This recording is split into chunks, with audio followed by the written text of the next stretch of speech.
नमस्कार, मैं हूं दीपाली राणा। आप देख रहे हैं योर मनी, हमारा स्पेशल शो जो हम लाते हैं हर रोज आपकी मदद करने के लिए, ताकि आपकी हर कदम पर आपको गाइडेंस मिल सके हमारे एक्सपर्ट्स द्वारा।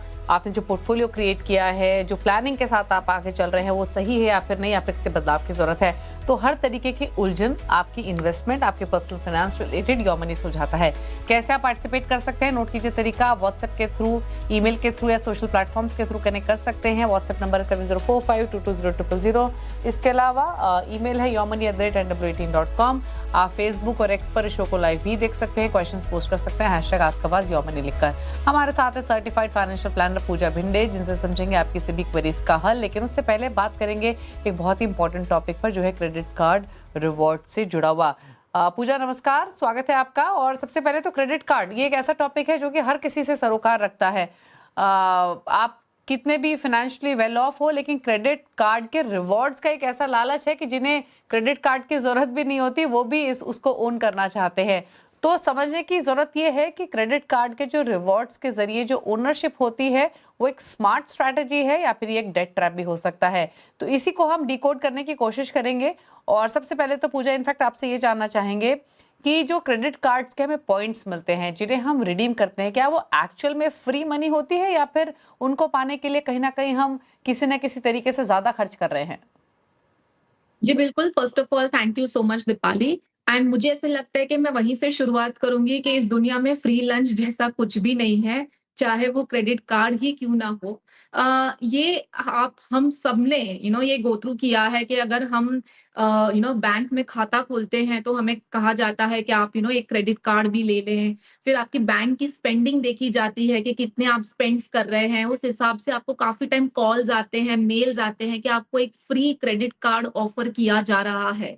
अब ये जो फ्री क्रेडिट कार्ड है, ये इसका मतलब ये होता है दीपाली के जो क्रेडिट कार्ड रखने के जो एनुअल फीस होती है, वो लोग कहते हैं हम फ्री में दे रहे हैं, आप इसमें जो भी खर्चा करेंगे उसमें आपको रिवॉर्ड्स मिलेंगे।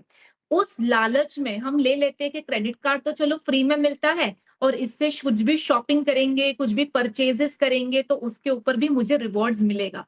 लेकिन यहाँ पे समझ की बहुत ज़रूरत है कि ये जो रिवॉर्ड्स हैं या जो ये कैशबैक्स हैं, इसको आप किस तरीके से यूज़ करते हैं कि आप उसको अपने बेनिफिट में देखते हैं या तो फिर आप उसको एक डेट ट्रैप बना लेते हैं, जैसे आपने राइटली पुट अप किया। मेनी टाइम्स दीपाली ये होता है कि क्रेडिट कार्ड जो इंस्टीट्यूशंस होते हैं या बैंक्स होते हैं, वो आपको कॉल करके कहते हैं कि अगर आपने सालाना 35,000 या 60,000 की अगर एनुअल स्पेंडिंग की है तो आपको इतने रिवॉर्ड पॉइंट्स मिलेंगे। अब जो रिवॉर्ड पॉइंट्स हैं, समझो एग्जाम्पल रिवॉर्ड पॉइंट्स हैं, 6,000 पॉइंट्स मिले हैं एग्जाम्पल मुझे पूरे साल में। तो वो रिवॉर्ड पॉइंट्स की भी एक एक्सपायरी होती है कि वो 1 साल में या 2 साल में या 3 साल में एक्सपायर हो जाते हैं। ये ज़्यादा लोगों को पता ही नहीं होता है, इन्हें लगता है कि मुझे रिवॉर्ड पॉइंट्स मिल रहे हैं तो मुझे कभी भी कुछ भी खरीदना होगा तो मैं इससे खरीद सकता हूँ। सबसे पहला चीज़ वो एक एक्सपायरी के साथ आता है तो वो चेक करना ज़रूरी है। एंड नंबर 2 कि जभी भी ये रिवॉर्ड पॉइंट्स आपको आते हैं वो इन एग्ज़ैक्ट वो आपकी फाइनेंशियल वैल्यू में कन्वर्ट नहीं होते, उसका कन्वर्जन चेक करना होता है कि जब जो 6,000 रिवॉर्ड पॉइंट मिल रहा है, तो उसकी एक्चुअल फाइनेंशियल वैल्यू कितनी होती है? तो नॉर्मली लोग कहते हैं कि 4 रिवॉर्ड पॉइंट्स इक्वल टू 1 रुपी। तो इस केस में अगर मेरे एग्जांपल में मैं 6,000 रिवॉर्ड पॉइंट दे रही हूँ, तो कम से कम 1,500 रुपए तक का आप कुछ भी परचेज़ कर सकते हैं। लेकिन वो परचेज़ भी आपको उन्हीं के पोर्टल्स में जो भी वेबसाइट्स हैं जिनके थ्रू आपको जो भी ई-कॉमर्स वेबसाइट्स हैं उस पे ही परचेज करना होगा। सो इसका कंक्लूजन ये है दीपाली कि सिर्फ क्रेडिट कार्ड रिवॉर्ड्स या कैशबैक को ध्यान में रखते हुए आप क्रेडिट कार्ड परचेज ना करें। हमने काफ़ी टाइम ये भी देखा है दीपाली, हमें जब फ़ोन आता है तो कहते हैं कि इमीडिएट उनका शुरू हो जाता है कि आपको एयरपोर्ट लाउंज एक्सेस मिलेगा साल में 2 बार। आपको मूवी के ऊपर 1 पे 1 मूवी टिकट फ्री मिलेगी। फिर आप कहीं पे रेस्टोरेंट्स में जाएँगे तो आपको बिल्स में जो भी है 10% 20% डिस्काउंट मिलेगा। लेकिन 2025 के बाद काफ़ी चेंजेस आए हैं क्रेडिट कार्ड में भी, जिसकी वजह से काफ़ी स्ट्रिक्ट हो चुके हैं कि यूटिलिटीज़ जैसे फ्यूल, फिर insurance payments, rent payments, specifically rent payments के ऊपर भी जो रिवॉर्ड्स मिलते थे ना, वो रिवॉर्ड्स अब मिलना बंद हो चुके हैं, क्योंकि इन्हें भी हर यूटिलिटी या हर चीज के ऊपर रिवॉर्ड देने से एक क्रंच आ रहा है। And at the same time IT level पे भी अगर आपने बहुत ज्यादा परचेज कर दिया है क्रेडिट कार्ड में, तो वहां पे भी आपको जवाब देना होता है कि आपने इतना ज्यादा परचेज क्यों किया है। सो मेरे हिसाब से सोच समझ के क्रेडिट कार्ड को आप यूज करें। हम फाइनेंशियल प्लानिंग में हमेशा बात करते हैं दीपाली के, हम कोई भी चीज को सेव करके फिर उसको यूज करें, या उस गोल को आप पूरी तरीके से प्रॉपरली खरीदें।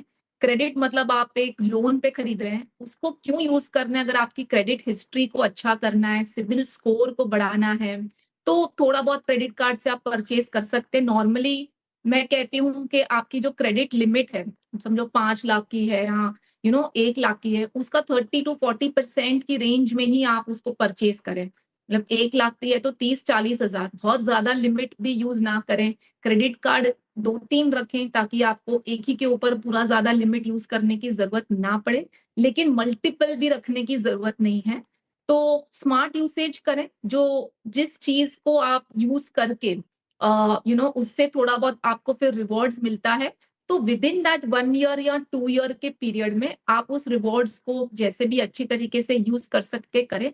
एंड एक लास्ट इंपॉर्टेंट चीज बहुत इंपॉर्टेंट है दीपाली, पेमेंट्स के टाइम पे मिनिमम अमाउंट ड्यू लोग पे कर लेते हैं। उन्हें लगता है कि चलो मैंने इतना पे कर दिया, लेकिन जो बैलेंस है उसके ऊपर इंटरेस्ट है वो 35 से 45% तक जाता है। सो ये डेट ट्रैप है जो आपने शुरुआत में कहा, ये एक बहुत बड़ा डेट ट्रैप है। क्रेडिट कार्ड की पेमेंट आप टाइमली करें, आप उस ट्रैप में ना आए कि आपको इंटरेस्ट पे करना पड़े, आपकी सिविल स्कोर भी खराब हो जाएगी एंड आप अननेसेसरी बहुत ज्यादा इंटरेस्ट पे कर लेंगे। इस वजह से हर क्रेडिट कार्ड साइकिल की जो ड्यू डेट है, उसको आप आपकी सेविंग अकाउंट के साथ जोड़ दें कि ऑटोमेटिक पेमेंट हो जाए, ताकि वो मिस करने का आपका कोई ऐसा माहौल ही ना बने। जी। ओके अच्छा, फिर एक चीज यानी पूजा जो भी आपने समझाया उससे एक चीज तो क्लियर है कि कहीं ना कहीं जो कैशबैक या फिर जो रिवॉर्ड पॉइंट्स मिलते हैं वो एक्स्ट्रा शॉपिंग को तो डेफिनेटली एनकरेज करते हैं, जैसे आपने क्लियरली मेंशन कहा। किस तरीके से यूज करना चाहिए उसको भी आपने टच किया। तो एक चीज और जानना चाहेंगे, क्या वो कॉमन मिस्टेक्स होती हैं जो आमतौर पर लोग करते हैं क्रेडिट कार्ड्स के साथ इन रिवॉर्ड्स को चेज करते हुए? जी। जैसे क्या होता है दीपाली कि मुझे समझो कुछ पर्टिकुलर, जैसे मैं मेरा एक एग्जांपल देती हूँ कि फॉर एग्जांपल मुझे एक एयरपोर्ट लाउंज एक्सेस करना था, इंटरनेशनल एयरपोर्ट लाउंज एक्सेस। तो उसमें क्रेडिट कार्ड की एक कंडीशन थी कि अगर आपने 20,000 रुपए खर्च किए हैं, कोई स्पेंड किए हैं, तो आपको नेक्स्ट मंथ में लाउंज एक्सेस फ्री होगा। फिर ऐसे बहुत तरीके की चीजें होती हैं, जैसे कुछ क्रेडिट कार्ड्स में ऐसा भी है कि अगर आपने साल के 4 लाख रुपए स्पेंड किए हैं, तो आपको कोई अच्छी 5 स्टार जैसे ताज है या मैरियट है, इन होटल्स में एक 10,000 तक का वाउचर फ्री होगा। तो क्या होता है, वो वाउचर्स मिलते हैं, मैं ये नहीं कहती हूँ कि ये बिल्कुल भी नहीं मिलते हैं, पर मैं ये कहती हूँ कि अगर आपकी स्पेंडिंग हुई है, तो आप उस वाउचर्स को यूज करें और आप उसका बेनिफिट लें। लेकिन अगर आपकी स्पेंडिंग नहीं हुई है, तो उस 10,000 के वाउचर के लिए आप 4 लाख की स्पेंडिंग ना करें। तो यहाँ पे ये मिस्टेक समझना जरूरी है।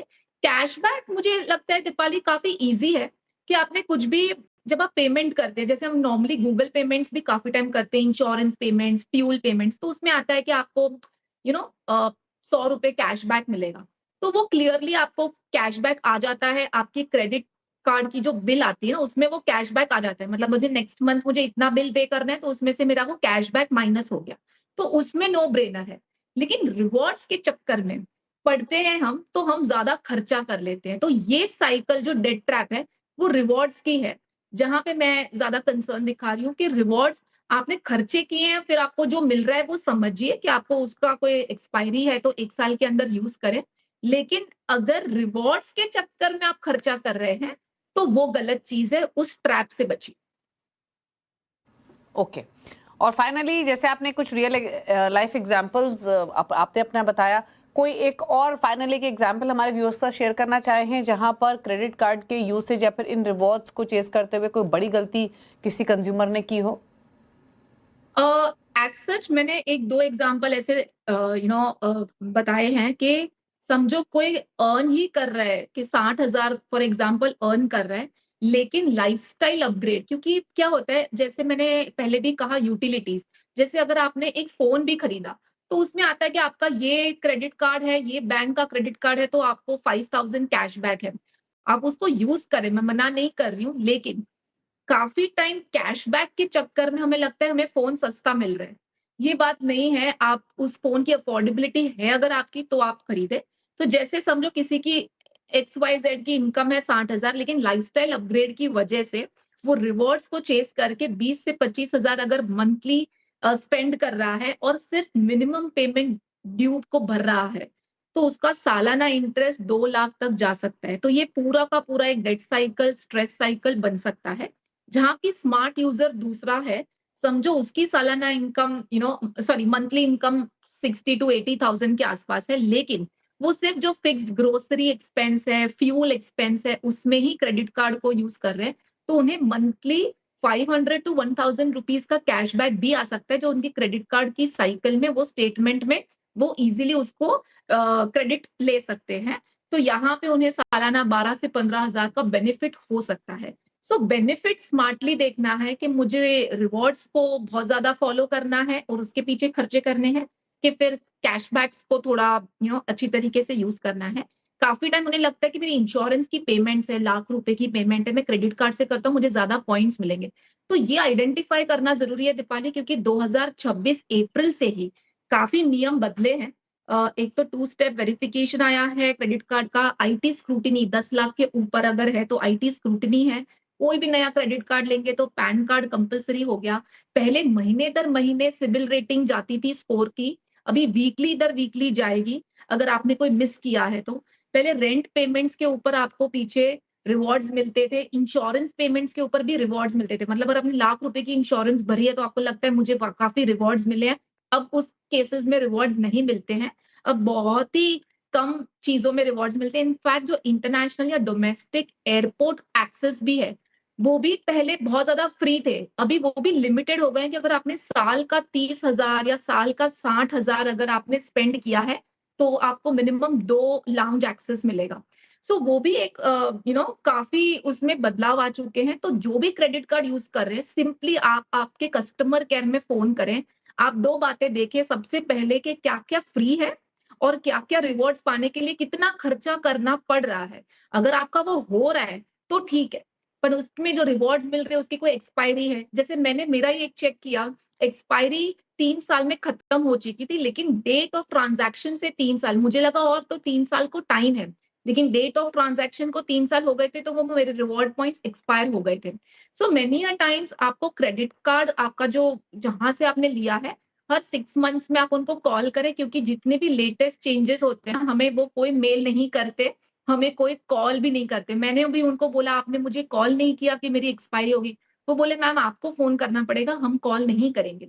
सो ये हमारी रिस्पॉन्सिबिलिटी दीपाली, जैसे हमने शुरुआत ही किया, there are no free lunches. हाँ, क्रेडिट कार्ड का अच्छा यूसेज होता भी है। मैंने खुद एक 5 स्टार, जैसे मैंने ताज का एक्सपीरियंस दिया था, उसका 10,000 रुपीज का वाउचर यूटिलाइज किया था, मेरा स्पेंड हो गया था एक पर्टिकुलर लिमिट का, तो वो मैंने यूज किया भी था। सो ऐसा नहीं है कि नहीं होता है, लेकिन अगर आपका खर्चा हुआ है और उस पे रिवॉर्ड्स मिला है तो आप उसको माइंडफुली यूज करें, तो अच्छी तरीके से यूज कर सकते हैं। लेकिन अगर आपका इतना सालाना खर्चा है ही नहीं, तो सिर्फ वो फ्री स्टे के लिए आप खर्चा मत करें। वो एक पॉइंट बनाना चाहती हूँ। ओके, तो चलिए बड़ी सिंपल सरल भाषा में इलेबोरेट वे में पूजा ने समझाया क्रेडिट कार्ड का इस्तेमाल किस तरीके से करना चाहिए। डिसिप्लिन तो इम्पोर्टेंट है ही, लेकिन ओवर स्पेंडिंग आप ना करें, रिवॉर्ड्स को चेज करते हुए ये भी बहुत इंपॉर्टेंट है। क्या गलती यूजुअली होती है वो भी समझाई। व्यूअर्स से करते हैं बातचीत। अवध कपूर हमारे साथ फोन लाइन पर कनेक्टेड है। अवध नमस्कार, पूछिए अपना सवाल। जी जी नमस्कार मैडम। जी मैडम, मेरा एक बेटा है 9 साल का, उसके लिए मैं SIP चाह रहा था कि 20 to 30,000 करीब मैं अरेंज कर सकता हूँ पर मंथ, और करीब करीब होराइजन हमारे पास 12 इयर्स का है। अभी मुझे फ्रेश इन्वेस्टमेंट स्टार्ट करना है, तो कोई 2 से 3 करीब 12 से 13 साल के लिए जो उसकी पढ़ाई के लिए काम आए, गुड फंड सजेस्ट कर दीजिए प्लीज। थैंक। ओके, तो आप कितना इन्वेस्ट करना चाहते हैं? 20,000, राइट? मैम 12 इयर्स के लिए 20 to 30,000 तक मैं जा सकता हूँ, 20 से 30,000। ओके ओके, तो 12 साल के लिए पोर्टफोलियो क्रिएट करना है 20 से 30,000 का, 30,000 मान लेते हैं, अपने 9 साल के बेटे के लिए कर रहे हैं, तो बताइए कैसा पोर्टफोलियो क्रिएट करना चाहिए? जी बिल्कुल। सबसे पहली बात तो अवध बहुत अच्छी है कि आपने 12 साल का एक समय रखा है बच्चे की पढ़ाई के लिए। आपने 20,000 पूछा था, तो उस हिसाब से कॉर्पस अगर 12% अजम्पशन लेके भी चले, 20,000 की एसआईपी 12 साल बाद, तो 65 लाख तक बनता है। लेकिन अगर अभी आपने कहा कि 30,000 तक भी आप कर सकते हैं, तो इजीली आपका कॉर्पस 95 लाख तक बन जाएगा। मतलब हालांकि अगर आप हर साल 10% से स्टेप अप भी करेंगे तो 1 से 1.5 करोड़ तक का आपका कॉर्पस बन जाएगा, जो मेरे हिसाब से 12 साल बाद अगर हम बच्चे की पढ़ाई का इन्फ्लेशन भी कंसिडर करें, तो एक अच्छा खासा साइजेबल अमाउंट है। सो भले ही आप 30,000 कर सकते हैं तो करिए, लेकिन हर साल थोड़ा बहुत स्टेप अप भी करते जाइए। ठीक है, अब 3 से 4 स्कीम्स के नाम बता देती हूँ। आप एक लार्ज एंड मिड कैप ले सकते हैं, एडलवाइज का मैंने यहाँ पे आपको बताया है, सजेशन दिया है। मल्टी कैप ले सकते हैं, वाइट ओक का मल्टी कैप, और एक फ्लेक्सी कैप ले सकते हैं, एचडीएफसी का फ्लेक्सी कैप। क्योंकि आपके जो बच्चा है जो वो 9 इयर्स का है, माइनर है, एक चिल्ड्रन फंड भी मैं सजेस्ट कर सकती हूँ यहाँ पे, जो एसबीआई का चिल्ड्रन फंड है। लेकिन कुछ बातें चल रही हैं, एज पर सेबी रेगुलेशन चिल्ड्रन फंड को डिसकंटिन्यू करके उनके लिए एक अलग तरीके का एक स्पेशल फंड बनने में आ सकता है, या कुछ उसका कुछ एक हमें पता चल सकता है कि क्या चेंजेस आने वाले हैं।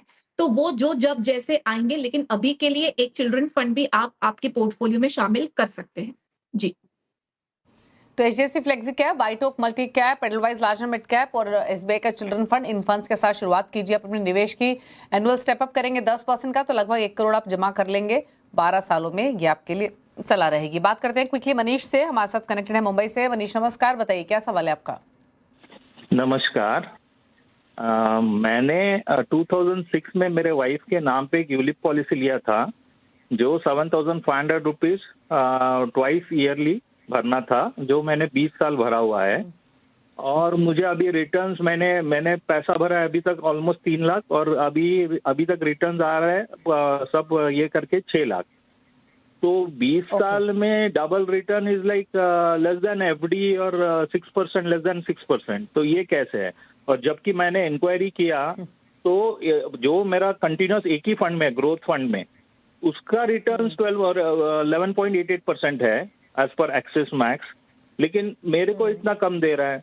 And they are not further replying anything. I said, why the fund has, why the surrender value is so less and all. So they are not replying. So I am at loss. And actually, ULIP में इतना साल में तो 12% return आना चाहिए। तो इसके बारे में जानना था, क्या किया जाए। ओके, अच्छा, जब आपने ये पॉलिसी खरीदी थी मनीष जी, तो आपने इसके पॉलिसी डॉक्यूमेंट्स पढ़े थे? हाँ, इतना ध्यान से तो नहीं, लेकिन पढ़े थे। ठीक है। पूजा बताइए, अब क्लियरली ये तो इनफैक्ट हमें सभी को मालूम है कि ज़्यादातर यूलिप इन्वेस्टर्स के लिए ट्रैप केस ज़्यादा रही हैं instead of wealth creation. Mutual fund has always been the best route. अब जैसे इनका सवाल क्लियर है, आपके पास डिटेल्स है भी, एफडी में भी डालते तो ज़्यादा इनकी रकम इकट्ठा हो गई होती है। अब कंपनी रिवर्ट नहीं कर रही है, ये मैक्स लाइफ की बात कर रहे हैं जो यूलिप पॉलिसी इन्होंने ली, बट हो सकता है कि उनके ऑफर डॉक्यूमेंट में कुछ टर्म्स एंड कंडीशंस हों। यूजुअली इन्वेस्टर्स नहीं पढ़ते हैं, एजेंट गाइड करता है, खरीद लेते हैं। अब क्या एक्चुअल सिचुएशन हो सकती है, या फिर क्या विकल्प इनके पास है? जी बिल्कुल। First of all thank you so much Manish ये सवाल लाने के लिए, क्योंकि इससे दीपाली हम काफी लोगों को एड्रेस कर सकते हैं जिन्होंने यूलिप जैसा एक प्रोडक्ट ले रखा है। नॉर्मली मनीष, अगर मैं समझती हूँ 20 साल पहले आपने जब यूलिप खरीदा था, आपकी क्या एज रही होगी तभी? Maybe my wife was 26. 26 आपने आपके नाम Yeah. पे लिया रहेगा, राइट? नहीं, मेरे वाइफ के नाम पे लिया है। Okay okay. सो नॉर्मली देखो, आपके केस में मुझे 2 चीज बतानी है। सबसे पहले तो जो यूलिप प्रोडक्ट है जिसका नाम है यूनिट लिंक्ड इंश्योरेंस, मतलब उसमें आपको इंश्योरेंस भी है और इन्वेस्टमेंट भी है। अब मैंने आपको एज क्यों पूछी, क्योंकि इसमें सबसे बड़ा एक खर्चा या जो चार्ज जो आप भी मेंशन कर रहे हैं वो आता है मोर्टेलिटी का। मतलब एज के हिसाब से जो इंश्योरेंस आपको मिलती है, उस वजह से आपको मोर्टेलिटी चार्जेस उसके ऊपर डिपेंड होते हैं। यूलिप जैसे प्रोडक्ट में अगर मैं 20 साल पहले समझती हूँ, तो अभी के हिसाब से तभी बहुत ज्यादा चार्जेस थे। अभी तो थोड़े बहुत चार्जेस काफी बहुत कम हो चुके हैं, लेकिन तभी बहुत ज्यादा चार्जेस थे, जैसे फंड मैनेजमेंट चार्ज था, फंड एलोकेशन चार्ज था, पॉलिसी एडमिन चार्ज था एंड मोर्टेलिटी चार्ज था। अब ये जो मोर्टेलिटी चार्ज भी मैं कह रही हूँ, अगर 25 से 30 की साल है तो 10 रुपए के आसपास का मोर्टेलिटी चार्ज था। अगर कोई 45-50 प्लस का रहता है तो उसको तो 35 से 40 रुपए तक का मोर्टेलिटी चार्ज लगता है पर यूनिट। ठीक है, अब मैं ये क्यों कह रही हूँ कि समझो आपने 1 लाख रुपीज, मैं एग्जांपल दे रही हूँ, समझो 1 लाख रुपीज अगर हम प्रीमियम भरते भी हैं तो उसमें ये सब चार्जेस वार्जेस डिडक्ट होने के बाद जो यूनिट्स आपको मिलते हैं और जो एक्चुअल अमाउंट इन्वेस्टेड जाता है मार्केट में वो अराउंड 60,000-70,000 की रेंज में ही जाता है। तो ये समझना जरूरी है कि यूलिप में चार्जेस जाते हैं क्योंकि उसमें इंश्योरेंस भी आ गया एंड फंड मैनेजमेंट चार्जेस आ गया। अब रिटर्न्स की बात करूं, जैसे हम म्यूचुअल फंड्स की बात करते हैं, म्यूचुअल फंड्स में भी हम काफी टाइम कहते हैं अरे इस फंड ने इतना रिटर्न दिया, तो उस रिटर्न में एक एक्सपेंस रेशियो भी हमें देखना पड़ता है। वो एक्सपेंस रेशियो म्यूचुअल फंड में 1 to 1.5%, 2% तक जाता है। तो वो माइनस करने के बाद एक्चुअल रिटर्न जो है ना, वो एक्चुअल रिटर्न मिलता है इन्वेस्टर। वैसे ही यूलिप में आपने जो 11.8% कहा है वो तो फंड ने रिटर्न दिया होगा 20 साल में। I am sure equity fund है, ग्रोथ फंड है, दिया होगा, बट उसमें ये सारे चार्जेस माइनस करने के बाद जो एक्चुअल रिटर्न आपने कमाया, वो चार्जेस माइनस करने के बाद रिटर्न आपको कोई बताता नहीं है। This is one I opening thing कि यूलिप के चार्जेस को कैसे समझना है जब हम प्रोडक्ट खरीदते हैं।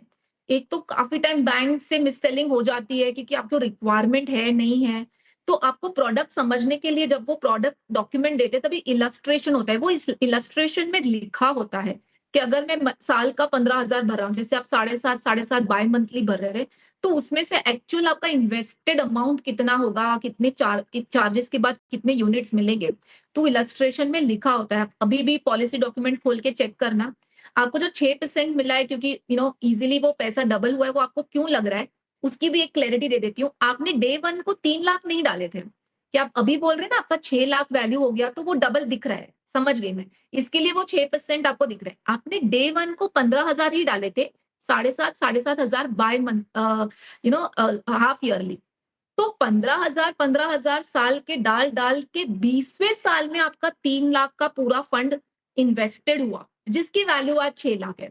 सो वो भी एक सेकंड चीज है जो आपको समझने वाली बात है कि आपका पैसा डबल डे 1 से नहीं हुआ, आपने लमसम नहीं डाला था। तो यूलिप के केस में ऑब्वियसली मैं समझती हूँ, अगर ये केस में एसआईपी में कहूँ तो मैं कहूंगी कि इन्वेस्टमेंट हर साल आपका कंपाउंड होता है, आपको रिटर्न के ऊपर रिटर्न तो वो बनता है अमाउंट, लेकिन यूलिप में वो जो अमाउंट बनता है ना उसमें चार्जेस बहुत खाता है हर साल। इनफैक्ट मॉर्टेलिटी चार्ज और कुछ ऐसे चार्जेस तो जब तक पॉलिसी कंटिन्यू रहेगी तब तक आपको लगेंगे, क्योंकि वो उन्होंने आपको कहा होगा कि आपकी इंश्योरेंस भी उसमें कवर्ड है। सो यहाँ पे मैं आपको ये कहूंगी कि इसमें कहाँ पे भी लड़ने वाली बात नहीं है, पहले कुछ समझने की जरूरत है। आप मैक्स लाइफ में जाके वहां पे या कॉल करके उनको बोलिए कि मेरे प्रोडक्ट में चार्जेस कितने हैं मुझे समझाइए, Okay. और ये जो इलस्ट्रेशन में है तो आपको सब समझ में आके आपको पता चल जाएगा कि आपका रिटर्न इतना ही बनने वाला था। यहाँ पे समझ के है जिसने प्रोडक्ट दिया था और आपने उस टाइम पे क्या समझा था उस बात में। ओके, चलिए शुक्रिया। इनफैक्ट पूजा, इतना इनको समझाने के लिए क्यों इनको ऐसा महसूस हो रहा था कि इनको नुकसान हुआ है, बट यूलिप के अपने अलग तरीके होते हैं रिटर्न्स जनरेट करने के, शायद उसी हिसाब से ये चीजें हुई हैं। आप देख रहे हैं मनी, पूजा भिंडा हमारे साथ बनी हुई हैं। आप पूछ लेते हैं पूजा के टॉप 4 फंड्स उन व्यूअर्स के लिए जो पूजा की गाइडेंस के हिसाब से पोर्टफोलियो क्रिएट करना चाहते हैं। बताइए पूजा, आपके टॉप 4 चॉइसेस क्या हैं? जी बिल्कुल दीपाली, फंड चॉइसेस बताने से पहले एक डिस्क्लेमर कि जो भी प्लान कर रहे हैं अपने गोल्स के हिसाब से, अपने टाइम होराइजन के हिसाब से, अपने रिस्क एपेटाइट के हिसाब से और एक सलाहकार के साथ बैठ के फिर ही फंड सिलेक्शन करें, क्योंकि हम देखते हैं बहुत ज्यादा लोग फंड सिलेक्ट कर सकते हैं और इस तरीके के प्रोडक्ट्स खरीद लेते हैं जो उनके लिए सूटेबल नहीं है। लेकिन अभी की मार्केट के हिसाब से मैं एक जनरल स्कीम के नाम बता देती हूँ। Multi cap category, flexi cap category, large and mid cap category, एक मल्टी एसेट एलोकेशन में। मल्टी कैप में white oak multi cap fund, flexi cap में बजाज फिनसर्व का flexi cap fund, large and mid cap में SBI का large and mid cap fund, और एक hybrid category multi asset allocation DSP multi asset, जिसमें आपको equity, date, gold, silver सब कुछ मिलेगा। तो आप उसमें एक डाइवर्सिफिकेशन के तौर पे अपने पोर्टफोलियो में रख सकते हैं। जी ओके, तो तो ये रही सलाह पूजा की तरफ से। टॉप ऑफ फंड्स आपकी स्क्रीन पर नोट कर लीजिए, अकॉर्डिंगली आप प्लान कर सकते हैं। वेल, थैंक यू पूजा आने के लिए शो में और सभी स्ट्रैटेजीज क्वेरीज को अपनी सलाह देने के लिए, टॉप ऑफ फंड्स हमारे व्यूअर्स को बताने के लिए। चलिए रुकने इसी के साथ एक ब्रेक के लिए। ब्रेक के बाद भी खबरें जारी है CNBC आवाज पर। नमस्कार।